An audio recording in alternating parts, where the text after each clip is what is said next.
Welcome to Uhus Jugger Tutorials. This time we want to speak about training.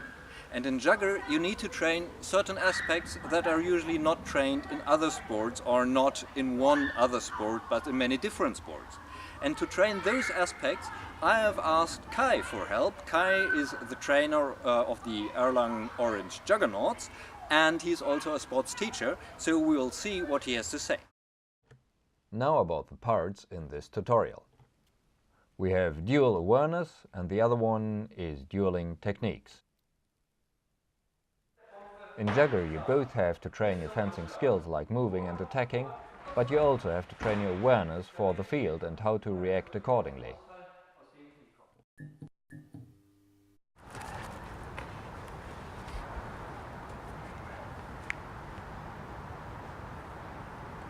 With this training, the cross training, you are training your basic stance but moving in it.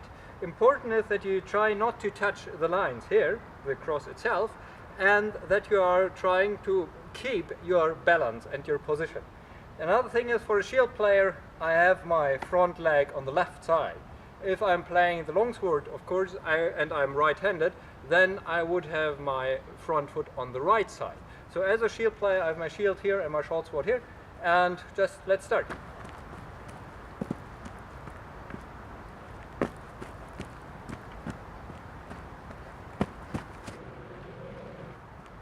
Try not to overdo it, not like this, but just to keep it easy. Keep a nice smooth motion, have power in your body, so not go like this.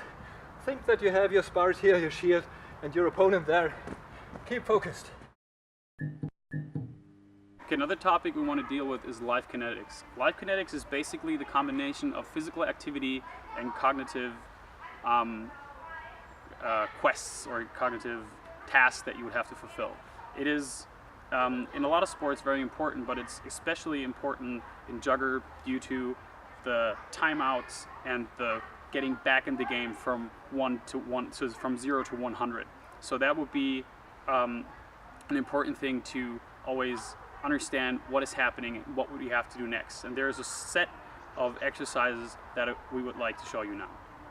Valentin is going to help me with that. You always need a partner for that.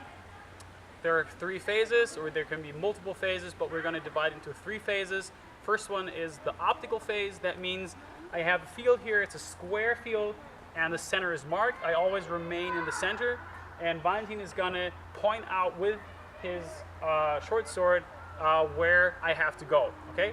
I have to go there, touch the corner, and get back into the center. And as soon as I'm back in the center, the next command is coming out. Important is that you stay 15 seconds only in this exercise because it's very intense, okay?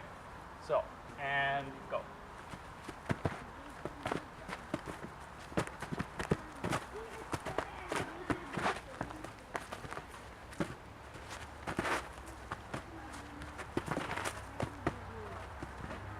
Okay. Next stage is the acoustic stage. That means we choose for each corner a different name or a signal, okay? So we decided left front is Kleines Kreuz, right front Großes Kreuz, right back Marschutz, left back Läuferschutz, okay? Kleines Kreuz, Marschutz, Großes Kreuz, Läuferschutz, Marschutz, Kleines Kreuz, Großes Kreuz, Marschutz. Okay. Important is that you always get back in the center in your ready position, okay? Because it's basically you do an action and you go back. For instance, if you're in a duel right in the beginning, you win the duel, you go back in your ready stance. If your partner or the guy next to you is still up, you have to be ready for the next situation. Now the ultimate challenge is not simple, clear commands, but different categories. Meaning, right front corner is vegetables, left front corner is fruits, right back corner is countries, and left back corner is cities. Carrots. Tomatoes. Apples. Erfurt. London. Okay, so you get the idea, and it's great fun, great for your brain speed and everything. So give it a try, and let me know what the ideas are that you have. What's also important, I personally think, is not only the fencing style and sort of how to know how to use your spars, your shield, your short sword, your long sword, your Q-tip or whatever, but even as essential as that, I think, is the basic technique of, for example, distance keeping. The distance in a duel is quite essential because you have to know when you have to attack, you have to know when you have to retreat. Otherwise your opponent, if he or she is better at keeping distance and at feeling distance, will have a big advantage over you and will hit you. So I think that whether your spar is a bit heavier or a bit lighter might not be as essential as these basic fighting techniques, which you will find everywhere in martial arts, for example, in fencing and everything. Distance as walking, as I very often stress, I know, sorry, is quite an essential thing, I think. So here we go with some distance training.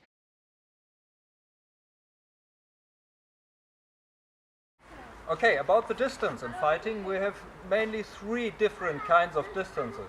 One is a safe distance, that's here. So if he wants to attack, he needs time. If you come in, just attack, you need time, and I can choose what I will do against it, if I want to go back or if I want to do a counter or whatever.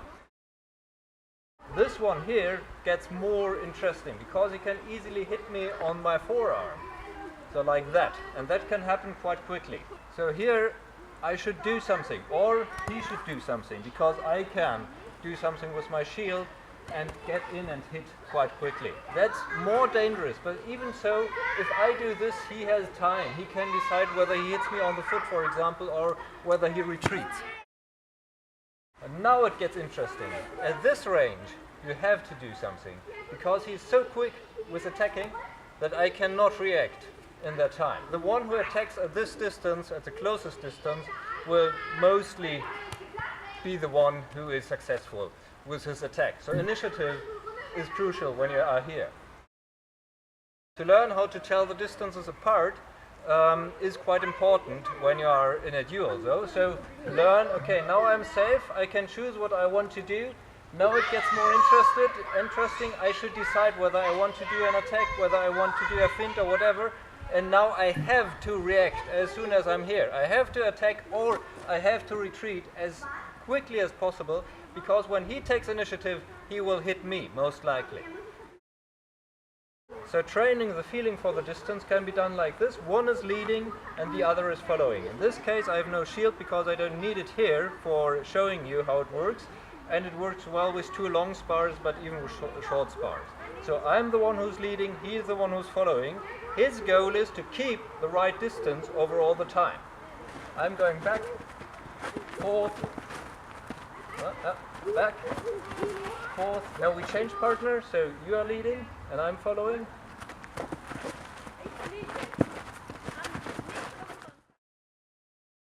The next thing is we're doing almost the same, but the leading person at some point is closing in or slowing down, so that our distance changes from the safe distance to the immediately dangerous distance, so to speak. My partner has to attack exactly at the point where this immediate danger distance is reached. He doesn't try to get into the distance. I'm the leading one, that's important. He tries to feel, to see when this distance is reached.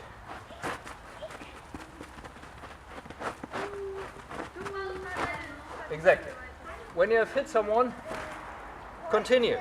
This is not about scoring a hit. This is about feeling the distance and continue to train. Same thing, try from this distance without the opponent moving to score a hit. Can you reach him? And where can you reach him best? Can I reach him here? If I want to hit him here, you see I need longer reach. I will take more time. So when you're on long distance, try to reach the most exposed part of his body and not get in longer, because otherwise he might be able to parry and hit you instead. Take the middle distance. You can move a bit like this, both partners, so that you're not too immobile. And when moving around, decide what to do, which kind of attack might be sensible. Whether this one to glide over the spar, or whether you might want to go around the spar and hit him on the arm, or whatever. Do a real attack. The other one only stands, doesn't even defend really. The same again for the immediate danger distance, and then just do a quick attack like this and be quick about it. Don't lose time by doing something like this or whatever. You don't have time in the immediate danger distance.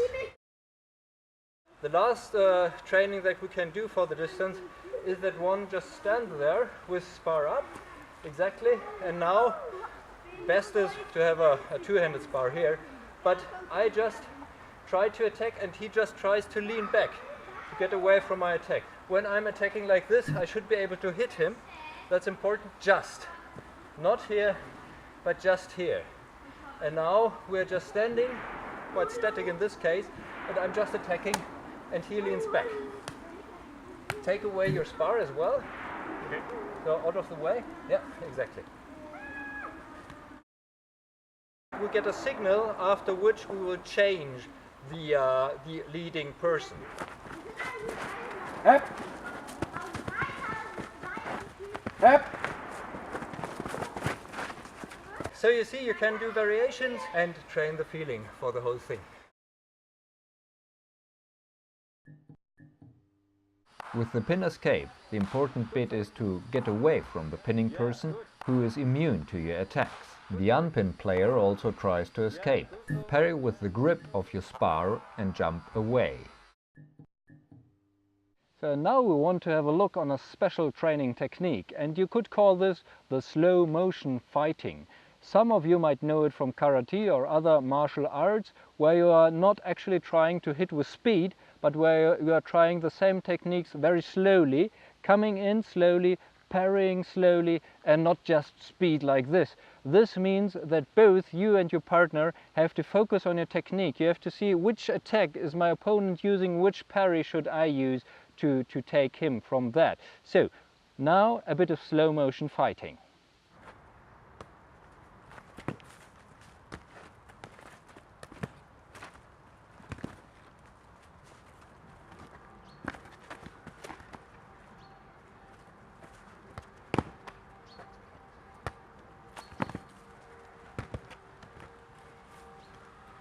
So, as you can see, it's not important to stop when you're hit. In fact, you just continue with what you're doing, no matter if the other hits you or not. Just now and then, when the game becomes too unstable, you go back a bit and continue. Another option would be to tell the other, only hit my front foot, because the front foot and front leg is the most endangered part if you're a shield player. Even if you're playing another spar, it's quite in danger. So all exercises we're doing here are also for other spars, not just for shields. I'm telling you to hit only my front foot, but he will attack on other areas and I try to parry, but even so keep a focus on my front foot, because I know he tries to hit me, but he will try to hit me somewhere else and I have to parry it nonetheless. Okay?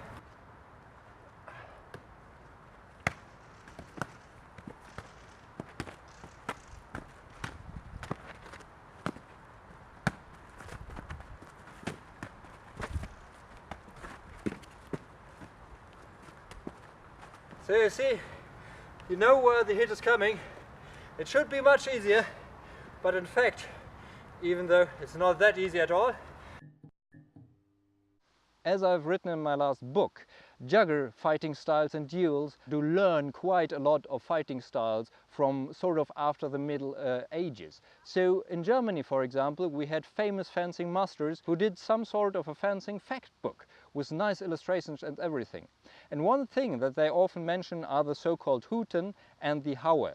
And a Hut is a defensive stance or a basic stance, and a Haue is an attack from that position or that height. And so I thought, well, why not copy those Huten and Haue into Jugger, give them their own name. Well, as you know, I'm called the Uhu by many, and well, I'm very fond of birds of prey, like falcons, and so of course I gave the names of birds of prey to the Huten and Haue that I thought could be something nice for Jugger as well. Most of them fit to the shield due to that I'm a shield player, but some of them also are especially for the staff, for example, and many of them apply for the other spars as well. I will first present Falcon, then Habicht, then Buzzard, and then Kauz. Falke is flying, circling in the sky. The Habicht, the hawk, is flying through the woods like this. And the buzzard, well, the buzzard is known that it's a very lazy bird in falconry, so this is the lowest stance. And the Kauz, you will see that one. So all Huten is the stance, and Haue is the attack. We will do one by one. So what you have with the Falke are swift attacks from above, very suitable against other shields, and surprise attacks from below. The Habicht is probably the most standard Hut you may use, and the attacks that result from it. Swift attacks, all the standard. Shield players, remember to keep your sparse shoulder back.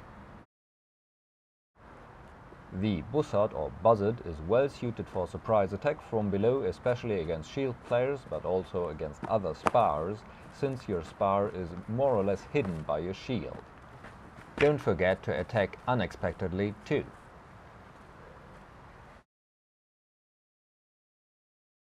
With the Kauz you try to catch the chain while jumping over it.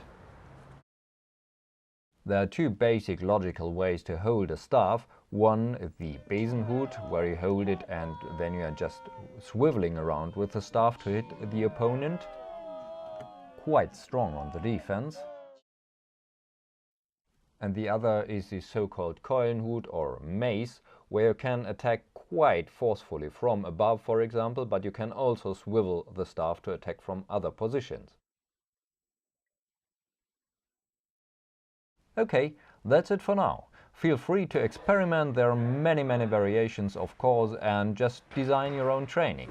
You're welcome to share your experiences so that others can also try them out. In a future Uhus Jugger Tutorials, we'll have a look on team training techniques, especially how team play can become smoother and some strategic and tactical ways to train. See you around and thanks for watching.